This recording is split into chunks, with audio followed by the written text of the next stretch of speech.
Welcome to channel stocks news. सबसे पहले जो देख रहे हैं ज़रूर से ज़रूर सब्सक्राइब कर लीजिएगा। और आज हम लोग जो हैं एनालिसिस करने वाले रिलायंस को लेके, क्योंकि रिलायंस काफ़ी दिन से गिर भी रहा है ना। और मैंने खास करके मैंने खुद इसको बाई भी किया है लोअर लेवल्स पे।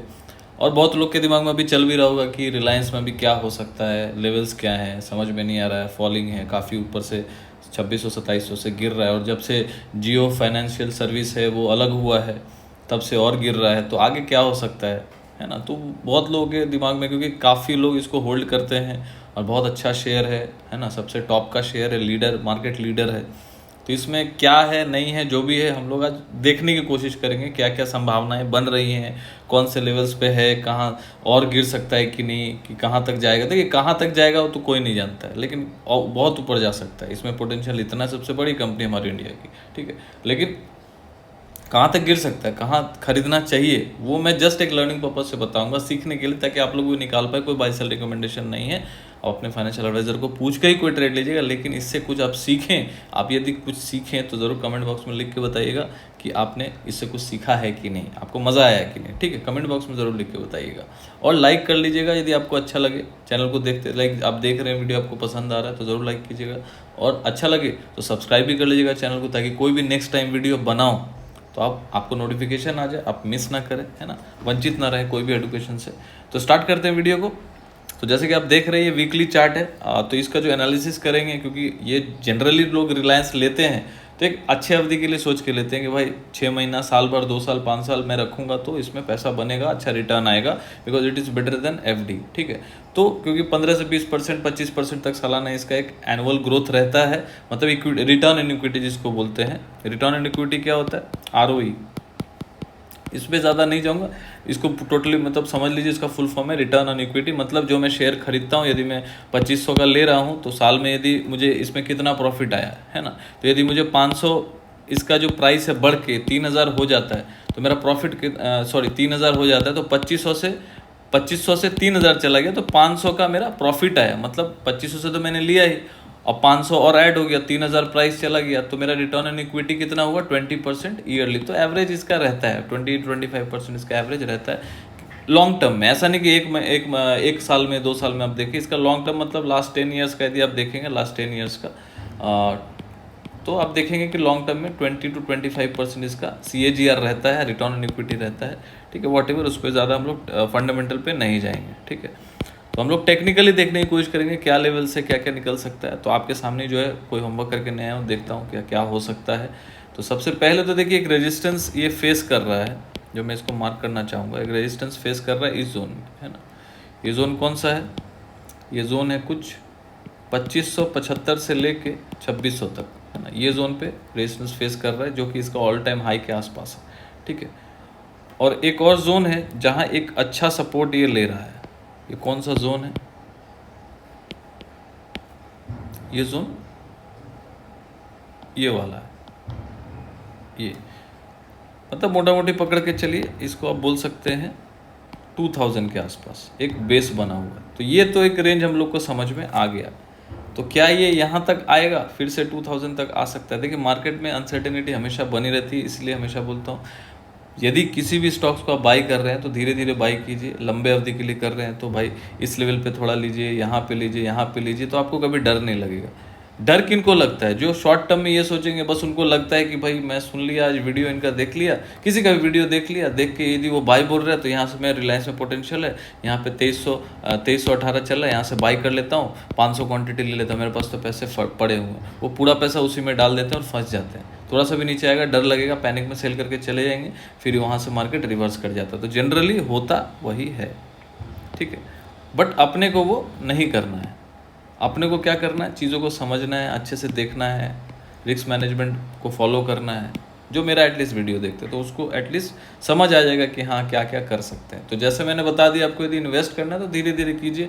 1 लाख रुपया तो 20,000 लगाइए। ये सोच के रखा है यदि आपने कि 1 लाख रुपया मेरे पास है तो उसको मैं धीरे धीरे इन्वेस्ट करूँगा, तो आप कैसे कर सकते हैं।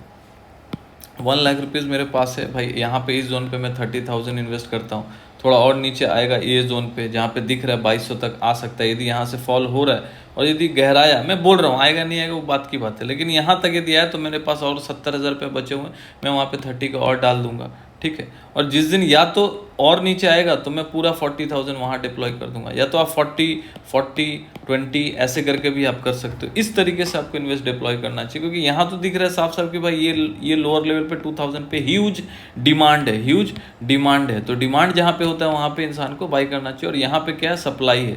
सप्लाई मतलब यहाँ पे ऑपरेटर ने माल चिपका दिया, किसको, रिटेलर को चिपका दिया, है ना। तो रिटेलर क्या हो गया, यहाँ पे फंस गया, अब वो लेके बैठा हो। तो इसीलिए कभी भी हायर लेवल्स पे नहीं लेना चाहिए, क्योंकि यदि आपको टेक्निकल्स आता है तो आपको पता होगा कि हायर लेवल से जब तक इसके ऊपर सस्टेन नहीं करता है, यदि मान के चलिए यहाँ से आपने बाई की और यहाँ तक अभी तक आप खड़े ही हैं, प्रॉफिट में है, लेकिन यहाँ पे यदि आपको पता होता, यदि आपको टेक्निकल्स थोड़ा, इसीलिए बोलते थोड़ा टेक्निकल नॉलेज फंडामेंटल के अलावा, भाव के अलावा भी आपको यदि पता हो तो आप सही जगह पे एंट्री एग्जिट कर सकते हैं। हाँ, लेकिन यदि आपने लॉन्ग मतलब लंबे अवधि के लिए लेके छोड़ दिया, उसको भूल गए, तो भाई छोड़ दीजिए, फिर क्रैश है, ये है वो है, उसको कोई मैटर ही नहीं करता। लेकिन आपने शॉर्ट टर्म के लिए लिया है कि भाई साल 2 साल के लिए लिया है, उसमें यदि यहाँ से यहाँ तक प्रॉफिट हो रहा है तो कोई क्या करेगा भाई, प्रॉफिट बुक करेगा। तो वो तो भाई फंसा ही हुआ होगा ना, उसने तो प्रॉफिट बुक किया भी नहीं, यहाँ से यहाँ तक फिर आ गया। तो वो बोल रहा हूँ मैं, पहले तो डिसाइड कीजिए भाई शॉर्ट टर्म के लिए ले रहा हूँ कि भाई लॉन्ग टर्म के लिए ले रहा हूँ, है ना, लॉन्ग टर्म के लिए ले रहा हूँ, वो पहले डिसाइड आपको करना होगा। तो सारे ड्राइंग्स को हटाते हैं सबसे पहले तो। हाँ, तो जोन कौन कौन सा था, ये एक जोन है और ये एक जोन है 2000 के आसपास, 1973। तो ये जोन के अंदर मार्केट काम कर रहा है, ठीक है। तो क्या इस यहाँ से क्या मार्केट उछाल नहीं मारा था, ये देखिए, इस जोन से क्या मार्केट उछाल नहीं मारा था, तो मतलब ये भी एक सप्लाई डिमांड जोन है। ये जोन कौन सा है, 2180 का जोन, है ना। यहाँ पे भी मार्केट आके फिर से उछाल मार के फिर वापस जा सकता है यहाँ तक, है ना। तो मतलब ये जोन तो बहुत अच्छा है, मतलब 2200 के आसपास यदि ये मिलता है तो ये बहुत अच्छा बाइंग है। एक दूसरा मतलब यहाँ पे भी यदि किसी को बाई करना है तो कर सकते हैं। और दूसरा जोन ये होगा ये, और तीसरा जोन होता है 2000 के आसपास, बहुत अच्छा डिमांड जोन है। तो ये तीनों लेवल से जहाँ पे आप धीरे धीरे करके बाई कर सकते हैं। अभी चल रहा है 2318, फिर वहाँ से बाइंग जोन बन जाएगा, एक जोन बनेगा 2200, फिर जो एकदम नीचे का लेवल है वो है 2000। तो ये तो अपने को मोटा मोटी समझ आ गया, ठीक है। अभी सबको फिर से हटाते हैं, अभी कुछ ट्रेंड लाइन वगैरह लगा के देखते हैं कि क्या है नहीं है, समझ आएगा, है ना। ये सारी चीज़ों को हटा देते हैं, ईएमए को डाल देते हैं। ईएमए जो मैं ईएमए को फॉलो करता हूँ, सारे ईएमएस को डाल देता हूँ। अभी कहाँ ट्रेड कर रहा है, 20 ईएमए के नीचे। 20 ईएमए कौन सा है, ये 20 ईएमए जो रेड वाला है ऊपर में, ये 20 ईएमए है, ठीक है। ये देखिए कट भी गया था, फिर ये कट के ऊपर भी आ गया, बुलिश भी हो गया, फिर इसके नीचे भी क्लोज कर गया, और कहीं ना कहीं अब ट्राई कर रहा है 50 ईएमए के पास सपोर्ट लेने की कोशिश कर रहा था। ये वीकली चार्ट है तो अभी तक क्लोज हुआ नहीं है, तो ये नहीं बोल सकते इसके नीचे क्लोज हो गया। यदि 50 ईएमए जो है कहाँ पे, इस जोन पे ऑलमोस्ट समझ लीजिए, यदि 2310 के नीचे क्लोजिंग आने लगे तो फिर ये रेडी हो जाएगा। ये वीकली चार्ट के ऊपर टाइम फ्रेम वीकली होगा तो 100 ईएमए तक आने की वो कोशिश करेगा, जो कि है 2250, है ना। मतलब 2310 के नीचे आएगा तो 2250, तो बहुत बड़ा ऐसा फॉल नहीं है, 60 पॉइंट्स का फॉल वो और दे सकता है यहाँ तक। और इसके नीचे आ गया तब तो फिर यहीं पे वो आएगा, मतलब 2000 है। और यहाँ पे ह्यूज डिमांड है, मतलब यहाँ पे यदि मुझे मिल जाए तो मैं सोचूंगा बहुत लकी हूँ भाई कि मुझे 2000 पे रिलायंस लेने के लिए मौका मिल रहा है। क्योंकि आप देखिए लॉन्ग टर्म देखिए, बहुत मज़ा आ रहा होगा तो ज़रूर लाइक कीजिएगा। लॉन्ग टर्म में देखिए, कोरोना के काल में भी, कोरोना के टाइम में भी ना, ये जोन एक ऐसा जोन था 200 ईएमए, थोड़ा नीचे तो गया था क्योंकि वो टाइम जैसा तो अभी नहीं हो सकता ना। ये तो सोच के देखिए कि वो टाइम अभी में बहुत फ़र्क है। कोरोना चला गया और ऐसा कुछ होता भी है तो फिर ऐसा तो नहीं आएगा। यदि ऐसा कुछ ऐसा अनसर्टेन हो गया, वॉर जैसा सिचुएशन कुछ हो गया, बहुत बड़ा इकोनॉमिक क्राइसिस हो गया, कोई स्कैम बहुत बड़ा हो गया जिससे हम लोग के इकोनॉमी पे इम्पैक्ट पड़ सकता है, उस केस में भी रिलायंस यहीं तक आ सकता है, मतलब 200 ईएमए तक आ सकता है। मतलब ये डेटा, ये टेक्निकल बता रहा है, हिस्ट्री बता रहा है, हो कुछ भी सकता है भाई। यही मैं बोल रहा हूँ कि जो डेटा बता रहा है, तो पास डेटा 3 साल पहले का तो भाई यहीं तक आया, तो ज़्यादा से ज़्यादा मैं क्या लेके चल सकता हूँ भाई, 2200 2000 का जो जोन है, एक मतलब बोलते हैं ना लक्ष्मण रेखा है भाई, यहाँ पे आएगा तो मुझे बाई कर, मैं पर्सनली यहाँ पे मैं बाई करूँगा, क्योंकि मुझे ये पता है कि यहाँ से बहुत तेज़ी से ये फिर रिकवरी भी करेगा। तो मेरे लिए क्या है, अभी मार्केट जो है रिलायंस का जो लेवल्स है वो ऐसा है कि भाई 2300 पे चल रहा है, और 2000 तक है, तो 2000 तक फॉल ही कितना है, मतलब 12 से 13%। तो मैक्सिमम ये भी मैं जो देखिए मैथ्स है, ये सारा जो खेल है ना मैथ्स का है, समझना है ना। बाकी सब ठीक है, लेकिन इट्स ऑल अबाउट मैथ्स, कैसे मार्केट काम करता है, कितना दूर कहाँ तक क्या जा सकता है। सब स्टॉक्स का एक अलग अलग अपना पहचान होता है, चाल होता है, ऑपरेटर्स अलग अलग होते हैं, है ना। मतलब चाल सबकी अपनी अलग अलग होती है, सबका अपना अपना पहचान होता है ना। तो यहाँ पे जैसे देख सकते हो 12 से 13% ज़्यादा से ज़्यादा फॉल हो सकता है, तो बहुत बड़ी बात नहीं है। मान के चलिए यहाँ पे मैंने यदि 1 लाख रुपए लगा भी दिया ना, पूरा मान के चलते हैं, लगाना नहीं चाहिए, लगा भी दिया, यदि मेरे पास 1 लाख लगाने को रिलायंस में है, यदि मैं लगा भी देता हूँ, तो ज़्यादा से ज़्यादा यहाँ तक यदि फॉल होगा तो मुझे उसमें 10 से लेकर 15,000 तक लॉस दिखा सकता है। लेकिन उसमें क्या होगा, उसके बाद पोटेंशियल हो जाएगा फिर ऊपर जाने का।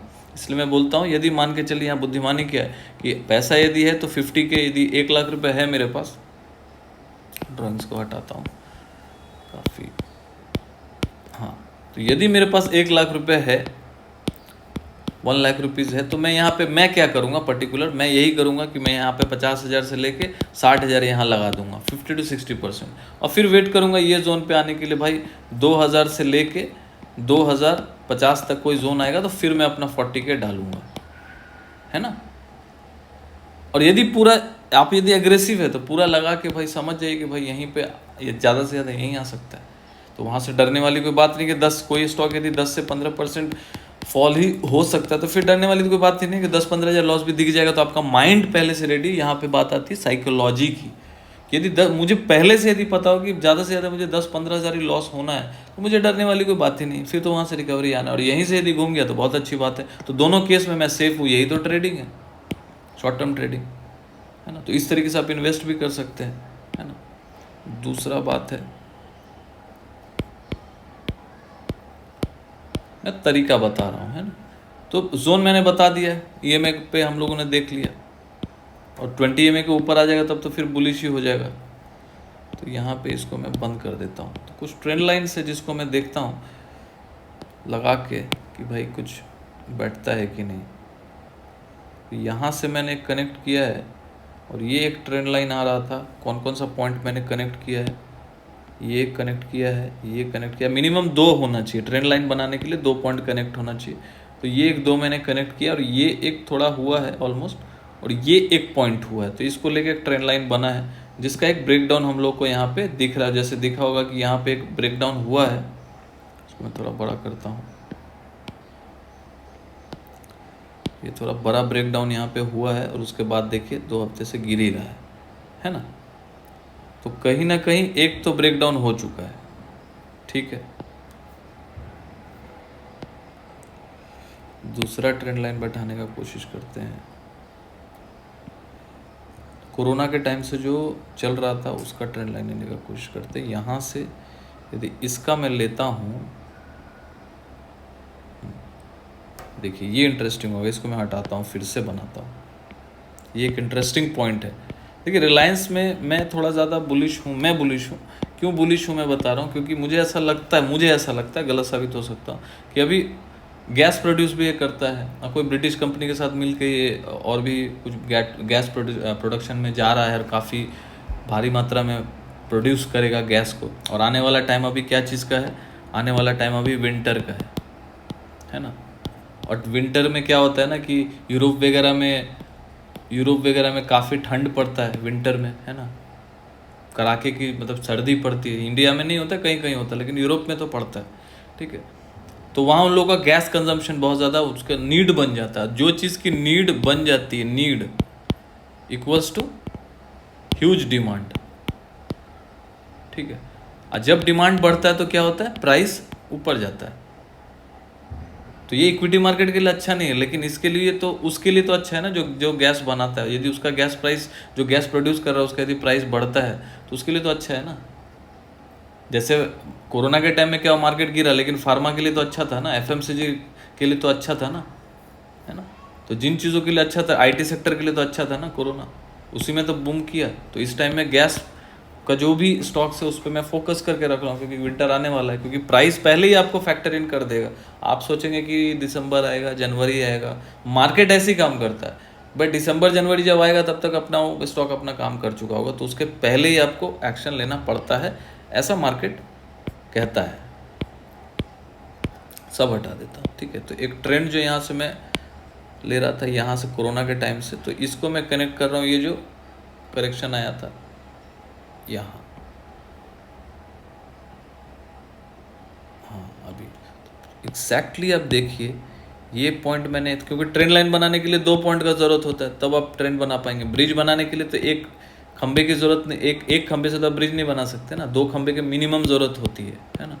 तो यहाँ पे एक ट्रेंड बनाने के लिए, एक ब्रिज बनाने के लिए यहाँ पे एक सपोर्ट मैंने लिया और एक यहाँ पे मैंने कनेक्ट किया। तो कहीं ना कहीं जाके देखिए अभी ये जोन बहुत इंपॉर्टेंट हो गया है, मतलब पकड़ के चलिए मोटा मोटी 2300 ही पकड़ के चले। 2300 के नीचे यदि आ जाएगा तो एक ब्रेकडाउन आ जाएगा और कोशिश करेगा फिर मार्केट यहाँ तक आने की 2150, तो भी कोई दिक्कत नहीं, बहुत ज़्यादा दूर नहीं है, मतलब 150 पॉइंट है, बट 7-8% का और गिरावट हो जाएगा तो कोई बड़ी बात नहीं होगी।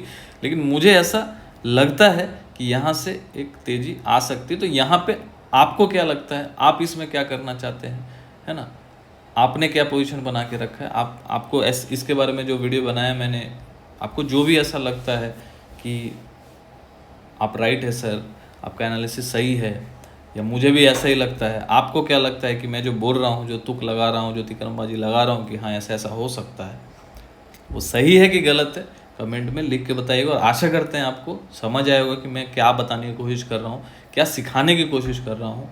यदि अच्छा लगा ज़रूर लाइक कीजिएगा और शेयर ज़रूर कीजिएगा, फॉलो कर लीजिएगा चैनल को। Thank you for watching.